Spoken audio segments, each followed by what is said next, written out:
Good evening, everyone. Welcome and thank you for joining us tonight for our 7th annual Ode to the Zip Code Poetry Contest. Tonight, we are excited to announce the winners of this year's contest. And before I hand it off to our amazing MC tonight, I just wanted to give a few brief comments on behalf of the Fair Housing Center. My name is Sarah Jenkins. I'm the Director of Public Policy and Community Engagement here at the Fair Housing Center. I have the honor of helping to host this event every year, but we could not do this and pull this off without the help of our incredible partners. So I first want to acknowledge and thank all of them. They are the Arts Commission, the Toledo City Paper, Toledo Area Parent, and the Toledo Lucas County Public Library. Their support, their creative ideas, everything is crucial to making this event a success every year. And most of all, they also make this feel more like fun and less like work. So I really appreciate them and send my gratitude to all of them for making this event happen. I wanted to just give a little bit of background to explain why we're doing this contest. It may seem a little odd why a fair housing organization would be hosting a poetry contest. It's because what fair housing essentially means at its core is that we all have the right to choose where we live. And if we could all choose what neighborhood we could live in, we would probably all choose to live in a neighborhood that was thriving and vibrant, right? We would all want to live in a neighborhood that has good job opportunities and quality schools. We would all want to live in a neighborhood that was safe and healthy. We would all want to live in a neighborhood that had resources like grocery stores and parks. But unfortunately, that's not the reality for everyone in our community. And a lot of folks are locked out of the ability to live in neighborhoods like that. And the reason for that is a lot of historic policies and practices and housing inequities, which a little bit later in our program, we're going to share with you a video of a clip of our Zip Code Matters documentary that will delve into this and explain this a little bit further. But essentially, the reason why fair housing exists and what fair housing is trying to do is to make sure that everyone in our community has the ability to live in a neighborhood where they have all of the resources and all of the things that they need to thrive and succeed. So the reason why we're hosting this event in this contest is because we want everyone to be thinking about these ideas. We shouldn't be the only ones, at the Fair Housing Center talking about these things. We should all be thinking about and talking about these ideas. And so I hope that this inspires everyone to be thinking about the things that you can do, either as an individual or as an organization, to help ensure that every neighborhood and every zip code is a place where people can reach their potential and where people can have a good quality of life. So I just ask you to kind of keep that in mind as we go through the event tonight. Of course, we are here to celebrate the winners. We're not going to be serious the whole time, but that just gives you an idea of the bigger picture of why we're here today and what brings us to the table here. So one last announcement on behalf of the Fair Housing Center. I'm really excited to announce that we have published or are going to be publishing a Ode to the Zip Code book. So this is a coffee table book that is a compilation of all of the winning poems from the first 6 years of this contest. So from 2016 through 2021, all of those have been put together in a beautiful book, and that will be released very, very soon. So keep an eye out on our social media for that announcement. We'll make sure to get it out in the libraries for everyone and make it available online. So stay tuned for that as another way to enjoy these zip odes. So now I'm done talking. I can hand it over to our wonderful MC tonight. We're so excited to have her on board. I'm going to share a little bit about who she is with you. One moment.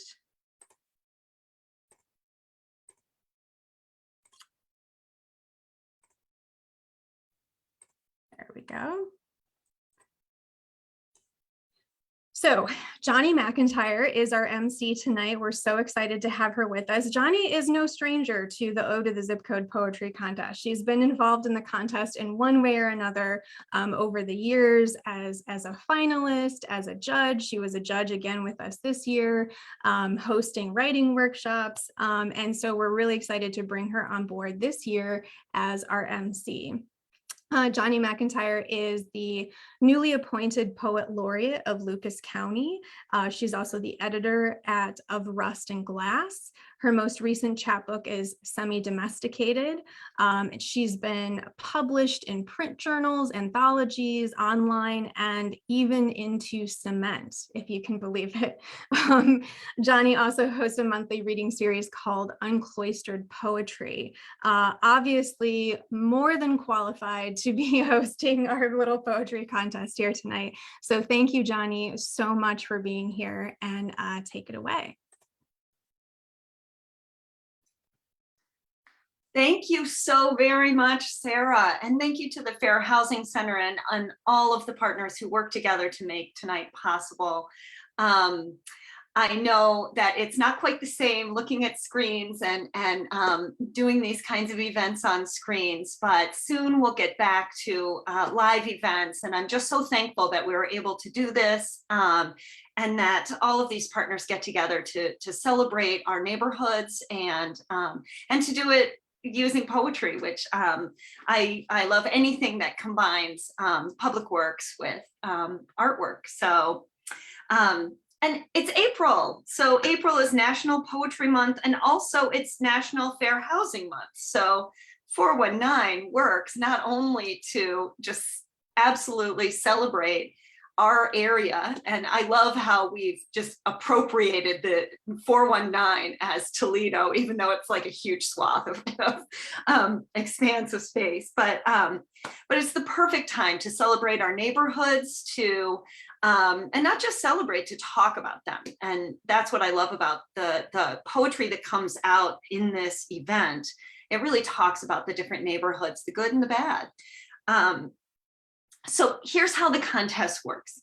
In case you've not encountered it before, the Ode to the Zip Code, you take your zip code, right? Mine is 43612.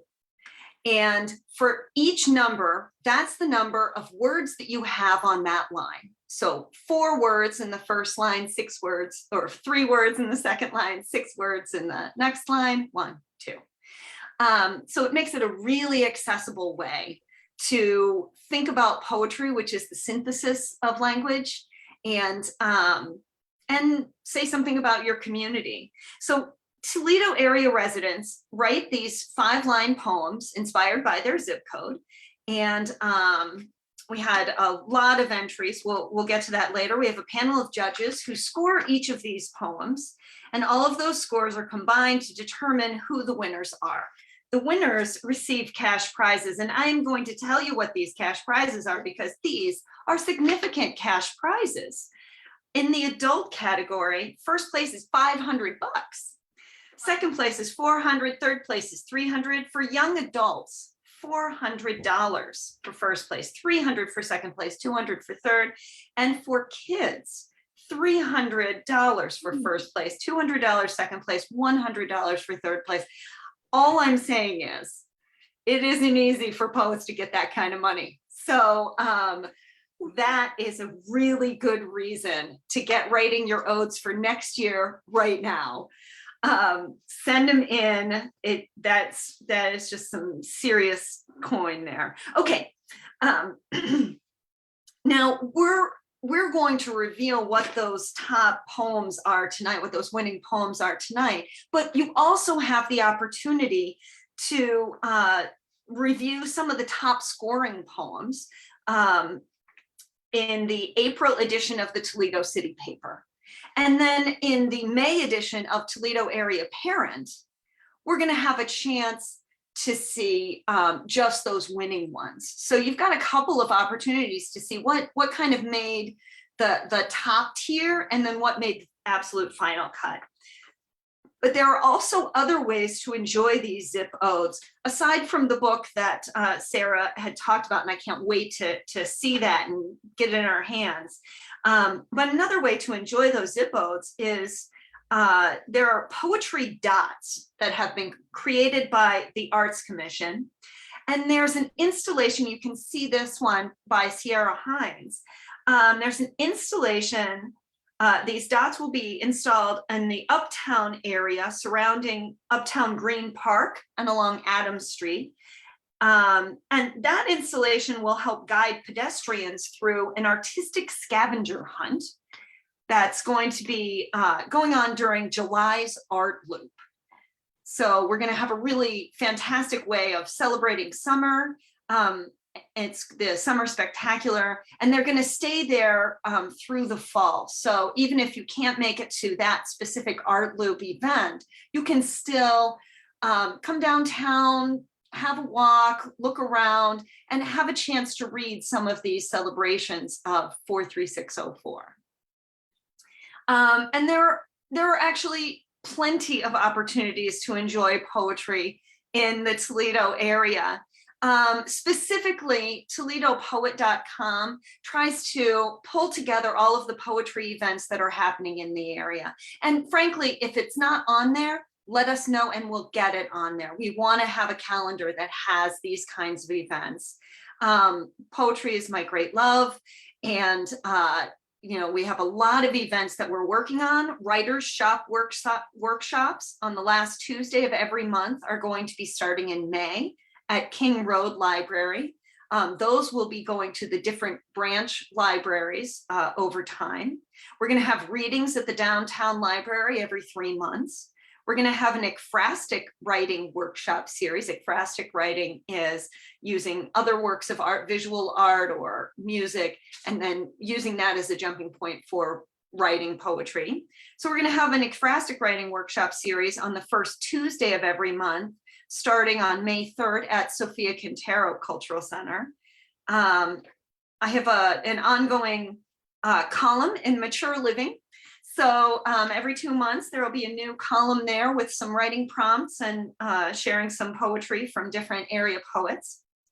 And another thing that we're working on is exploring immigrant voices and works in translation with Welcome TLC.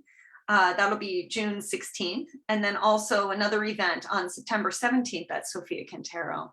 And then of course on May 14th, we have I Thought I Heard a Cardinal Sing, which is Ohio Appalachian poetry anthology that's been put together by Ohio Poet Laureate Carrie Gunter Seymour. And I'm just terribly excited that we are able to host that, and it's going to be a great event at the downtown library.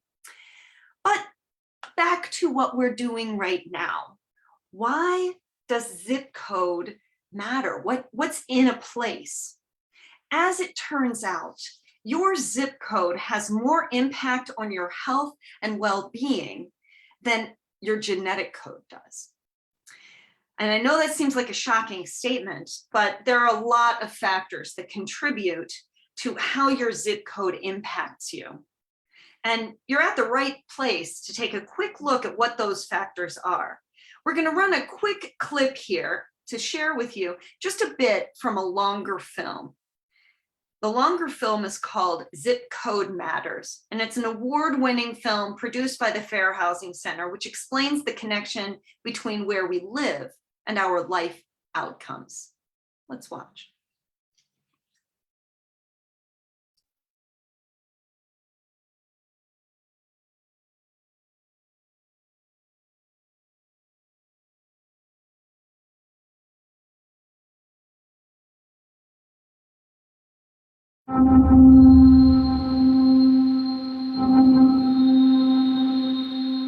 What your zip code is a determinant of the access that you're going to have.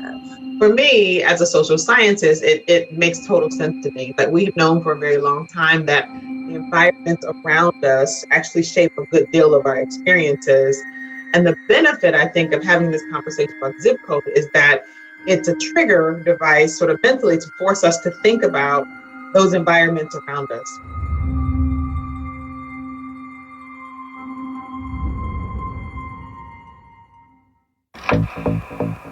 Perhaps one of the most powerful policies that the federal government imposed in order to create the segregation that we know today, the concentration of African Americans in lower income neighborhoods, was a policy that the Federal Housing Administration and Veterans Administration followed after World War II. In those years, they had an explicit racial program to move all white working class, lower middle class families out of urban areas into single family homes in all white suburbs. You know, in this country, a lot of our schools are funded via property taxes.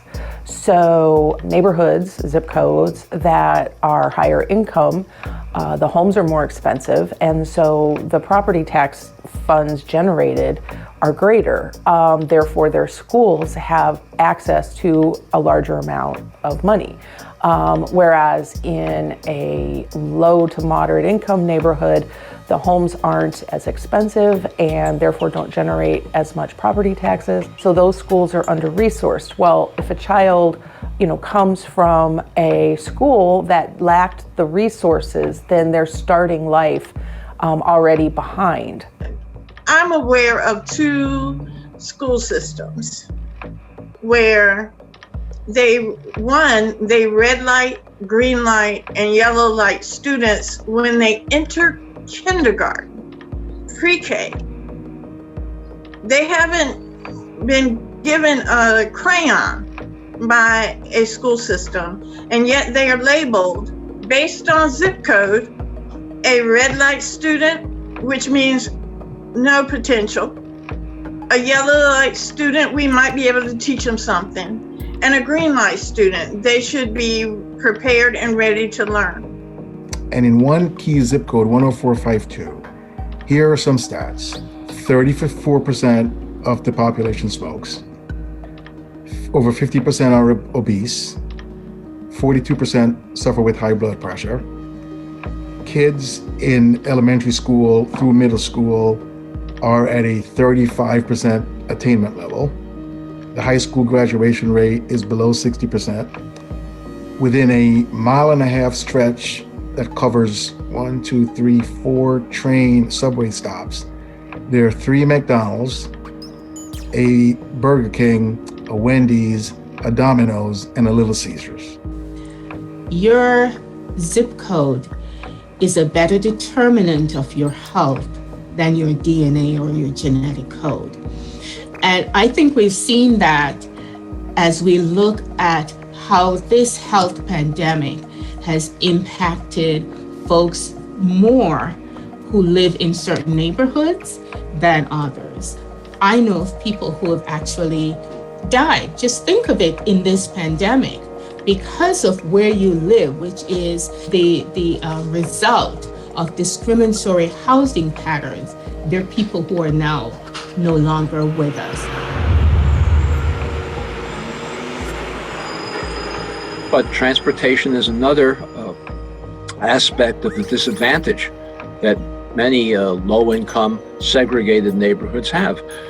Typically, young men of any age really, and women, don't have access to good jobs from those neighborhoods because there's no transportation available. We don't create the kind of public transportation that's necessary. We invest a lot of money in highways to bring suburban, white, middle-class families into urban areas so that they can go to the theater or get to white-collar jobs. But we don't invest in the kind of public transportation that would bring residents of segregated low-income neighborhoods to good jobs. You can go back a couple of decades and look at a map of Cleveland or a map of Washington where I am right now, or a map of damn near anywhere, and you can see redlining, and you can go back decades before that to Jim Crow, and decades before that to black codes, and decades before that to slavery. I mean, you can see how this is all connected that way. People have pointed out the fact that we're segregated and have tried to do several things to correct that. But what's happened?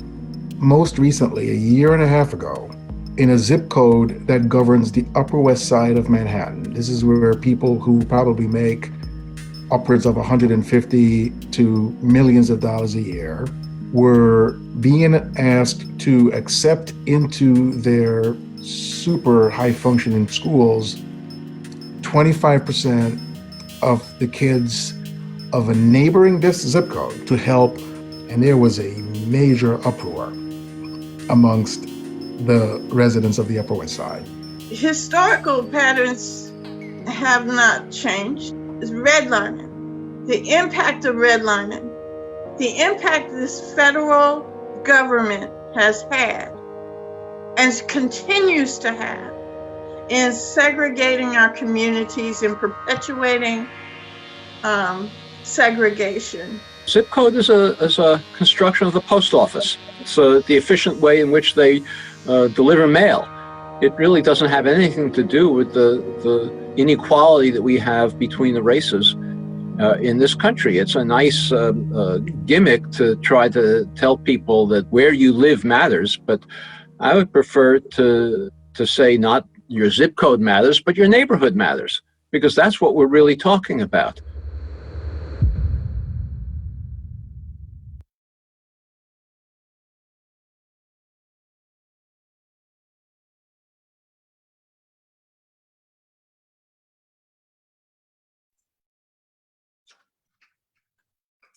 So as you can see, it's a very different story for people in different neighborhoods. And as a person who had the chance to read all of these different entries, you can see that in the entries that we receive. So certain zip codes, there's a different feel, and what you get reflects more hardship. Other ones reflect more opportunities, in the area. There's more play. There are more things to play in. Other ones, it's a little more difficult, and a little more decay is reflected, and that's reflected in some of the things that are written. And that's what we want. We want to see what's going on in your neighborhood. I think this year in particular, we saw a lot that still carried some of the weight of this, pandemic time. So we still had some little darker, little loneliness, little sadness in some of the entries, which we're all sort of, experiencing and working our way through. But there was also a lot of there was some really wry humor this year, and a lot of incredible poetic imagery. Every year I love how differently people approach these little tiny poems, which is such a difficult thing to do. And I'm so excited when we look at these stats here. And it's been a quiet year, so it might be difficult for people to have known that this was going on, remembered that this was going on through all of the difficulties that went on. It didn't matter. We still got 204 poems from 177 different poets.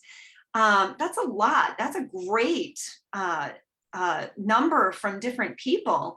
Not a whole lot from the youth category, but of course, we are going to work on that in the next year or two. Those young adults are sending in some poems. 75 is a really great representation. We're going to kick that up.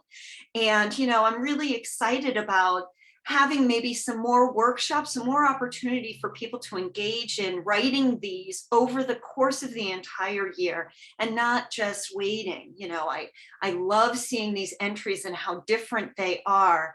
And boy, wouldn't it be great if we have even more. What's even greater than that is to have 40 different zip codes represented.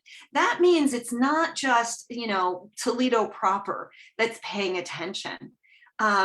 This program being around for 7 years, other people have found out about it, are expressing their joy or their consternation or their concern for their neighborhoods and sending in entries. So, you know, here's a lot, and yeah, it's just a wonderful outpouring, and I'm, you know, excited to see what happens next year and the year after that as this grows, as it has grown over these 7 years.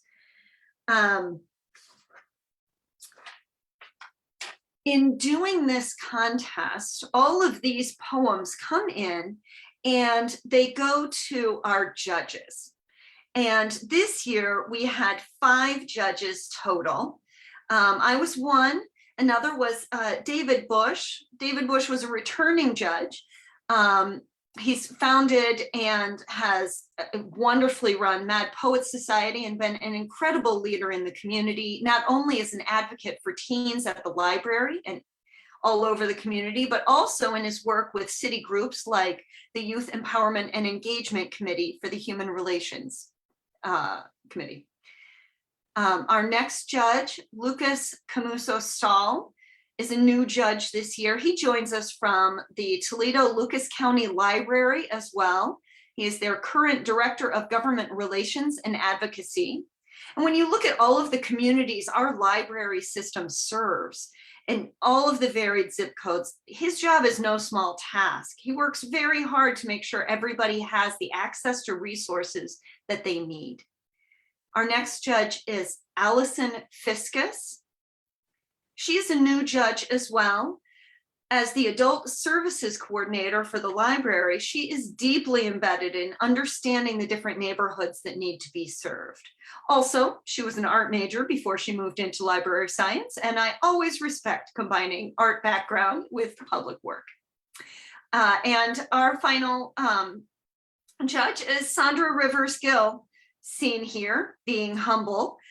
She is a returning judge and former winner of Ode to the Zip Code. She's won many awards. She's an award-winning performer, poet, playwright. She has worked tirelessly to support the community by running writing workshops, helping organize events, and a million other quiet behind-the-scenes activities.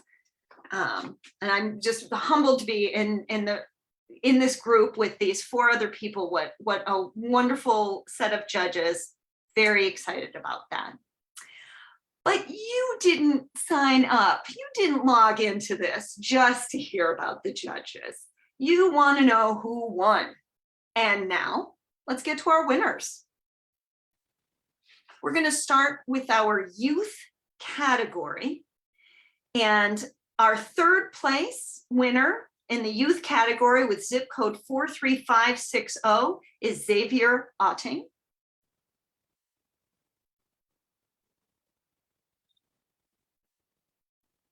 Oleander parks are fun. Oleander parks are fun. Libraries are cool. Hockey is my favorite sport. I like swimming in the pool. And our 2nd place winner in the youth category with zip code 43606 is Muhammad Al-Gendi. My friends are fun. We love playing at the park and big field. We also love to go sledding. Awesome. And in 1st place in the youth category with the zip code 43606, our winner is Amina Al-Gendi. Ottawa Hills Elementary School. Ottawa Hills Elementary School. Schools rarely close, but when it actually does, we have fun at the sledding hill. Fantastic. I love how they all just celebrated being out and having fun. Wonderful, wonderful poems. Now we're going to move on to the young adult category. And in 3rd place in the young adult category with zip code 43610, our winner is Alea Huddleston. Sunrise shines, dirty windows, kittens hopping fences, bikes with radios ride down avenues morning. And for second place in the young adult category, with zip code 43607, our winner is James Nodden. Pale frost stricken net, backboard crackling as wintry knives dive from its bottom onto a barren court, mimicking the sounds of our flat, discolored ball. Fantastic. What a picture. And our first place winner in the young adult category with zip code 43620, our winner is Maya Filion Ritchie. Old West End investigators watched out windows, binoculars pressed firmly on frozen glass, looking, listening for loose crumbs. Fantastic, fantastic, wonderful set of poems and a lot of great submissions for that category. All right, and moving on to the adult category. In third place with zip code 43604,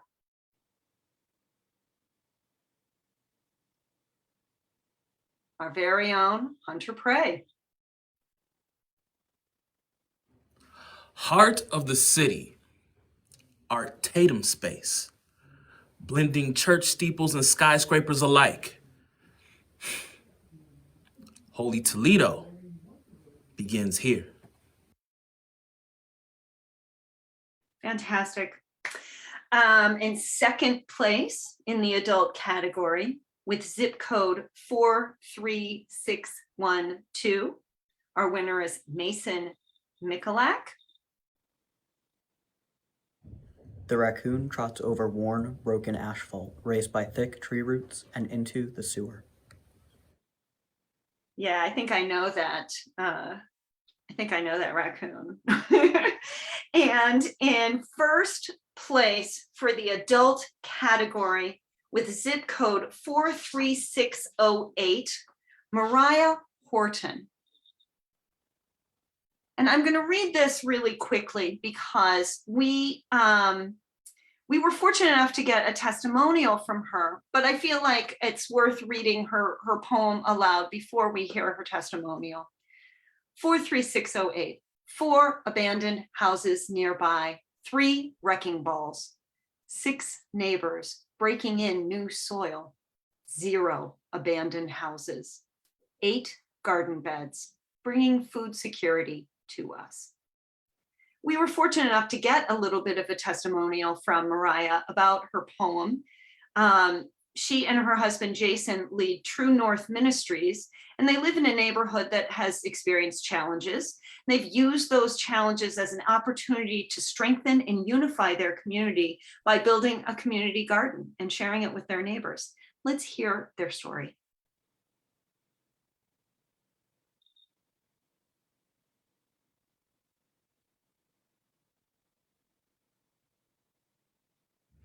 Four abandoned houses nearby. 3 wrecking balls.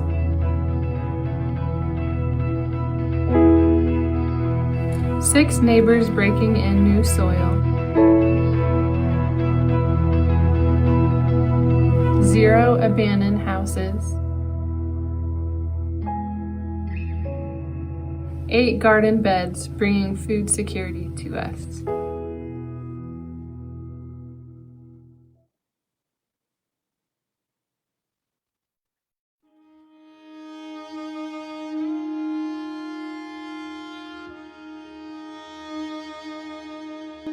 I'm so thankful for the opportunity to represent our zip code and also our city in general. We happen to live in the zip code that has experienced a lot of crime, gang violence, and abandoned houses. But with all of that said, my husband moved to North Toledo and started a ministry to be a light in the dark. Our goal has been to love our neighbors and seek change by meeting the needs of those around us. One of the ways we have done that is by having a community garden and inviting our neighbors to join in and gain ownership over garden beds, weeding, and watering plants. Then they excitedly get to enjoy the harvest when it comes and learn ways to incorporate the foods they have grown and meet the needs of food insecurity. Who doesn't enjoy getting to make a whole salad without having to go to the grocery store every week? I'm so thrilled to be able to put forth those words that represent the change we see happening, not only in the actual soil, but the soil of the hearts and lives of our neighbors.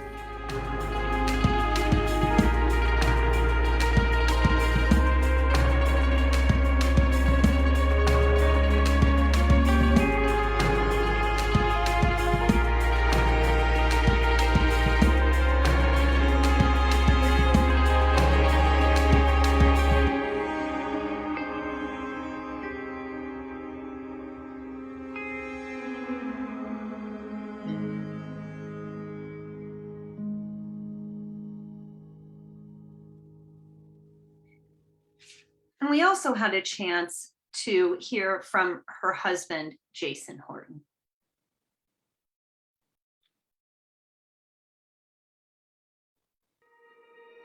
Yeah, I think that if you want hope in a neighborhood, you have to think about what you would like to see change, and then do that thing for yourself. Start really small.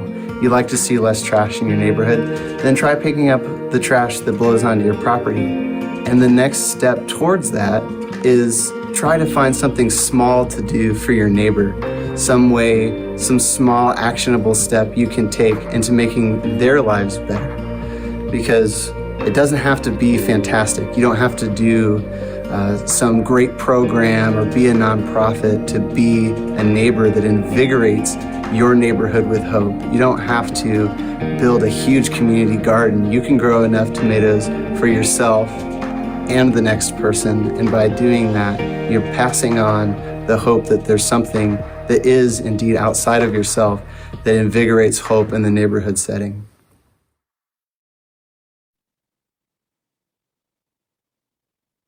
We want to give special thanks to Matt Russell and Story Design Media for producing those videos for us. And to give thanks to all of you for being a part of this journey, being a part of Ode to the Zip Code. 7 years didn't just magically happen. There were a lot of partners who got together, but then it was everybody who sent stuff in and who was a part of this yearly tradition. You know, it starts with these small steps, with writing something small, with reaching out to your neighbor, with starting a garden, with picking up the trash, anything. And these small steps lead to real change. And there are a million ways we can make our neighborhoods better, improve lives for each other. And there are a million ways we can combine art and public work and work together to make it a better city and a better neighborhood. I want to thank everybody who joined us this evening for listening in. Get writing those zip code odes for next year. And look for these zip codes, the winning odes in the Toledo Area Parent in May. And you can pick up the ones that kind of made the top hit in the city paper. Thank you so much for joining us tonight. And congratulations to all the winners. Oh my gosh, how could I not say that earlier? Congratulations to all of our winners and to everyone who sent in poems. Thank you so much.